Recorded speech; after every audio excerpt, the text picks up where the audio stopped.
Des photos géantes sont exposées depuis aujourd'hui dans les Galeries Royales Saint-Hubert. Elles mettent en valeur les parcs et les jardins de notre capitale. Et on se rend compte, David Courrier, que Bruxelles est une ville verte et fleurie.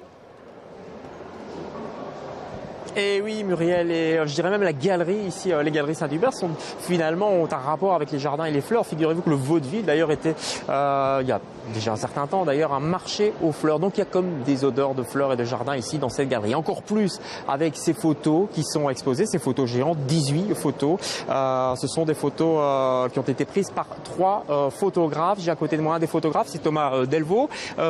Pourquoi les parcs ?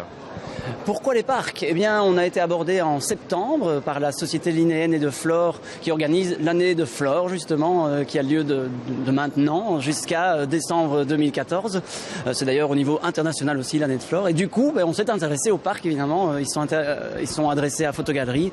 Et donc, nous avons dépêché 3 photographes, dont moi, pour faire ces photos. Alors, Thomas, vous êtes photographe professionnel. Est-ce que c'est intéressant de photographier un parc ? Ça a déjà été photographié des milliers de fois. Ah, c'est clair que ça a déjà été fait des milliers de fois. Mais justement, s'y retrouver, tout à coup, on se dit, tiens, mais en fait, il y aurait peut-être moyen de le prendre comme ça ou comme ça. En fait, simplement, le fait même d'avoir été mis sur, OK, il faut prendre des photos de parc, fait qu'on s'y intéresse et qu'on se dit, tiens, comment l'aborder ? Et franchement, c'est très intéressant. Ouais. Vous avez choisi quel angle, vous ? Moi, j'ai décidé de me lever au petit matin, vers 4-5 heures du matin, et d'aller essayer de choper les lumières, les lueurs de la matinée. C'était un peu rude, mais c'était chouette. Vous avez misé sur 3 parcs en particulier, dont le Botanique, qui reste exemplaire ? Exactement. Le Botanique m'a surpris, entre autres par ses statues, qu'on ne regarde pas nécessairement. On se dit, ouais, il y a des belles statues, mais en fait, c'est un héron qui mange une grenouille, c'est un crocodile qui mange un serpent. Enfin, c'est très, très rude, en fait. Ça fait peur, ça. Oui, bon, peur, c'est relatif, mais...